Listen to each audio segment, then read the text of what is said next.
KTV Originals। Welcome to dear lottery presents colour bar. আমি স্বর্ণালী। শুরু করছি বিনোদন জগতের খুঁটিনাটি খবর নিয়ে এন্টারটেনমেন্ট বুলেটিন কালার বার। কথায় আছে মনের জোরে কি না পারে মানুষ, ঠিক তেমন করে দেখালো অভিনেত্রী হিনা খান। ক্যান্সার থাবা বসিয়েছে শরীরে, চলছে কেমোথেরাপি, তবু অদম্য মনের জোর। সেই মনের জোরে র্যাম্পে বাজিমাত করলেন হিনা।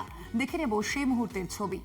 অদম্য তার মনের জোর। বর্তমানে অনেকেই জীবনযুদ্ধের সাহস যোগাবে হিনা খানের এই পদক্ষেপ।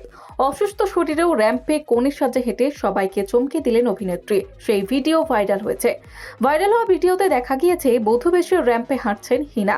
পরনে লাল লেহেঙ্গা, পায়ে আলতা, আত্মবিশ্বাসের সঙ্গে র্যাম্পে হাঁটছেন আগের মতোই। আর সেই ক্যামেরাবন্দি যা দেখে অভিনেত্রীকে কুর্নিশ জানিয়েছেন ভক্তরা।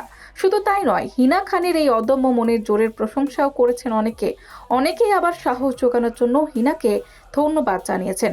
সম্প্রতি একতা কাপুরের গণেশ পুজোয় গিয়েছিলেন অভিনেত্রী। আরজি করের প্রতিবাদে স্লোগানে মুখরিত শহর। প্রতিবাদে গানও লিখেছিলেন, লেখা ও সুর দিয়েছিলেন অরিজিৎ সিং। সেই গান গেয়ে রাস্তাঘাটে প্রতিবাদে নেমেছেন বহু জনতা। তখনও লন্ডনের কনসার্টে এড শিরানের সঙ্গে যুগলবন্দিতে ঝড় তুললেন অরিজিৎ সিং। নিজেই এড শিরানের সঙ্গে সেই অনুষ্ঠানের ছবি সোশ্যাল মিডিয়ায় শেয়ার করেছেন তিনি।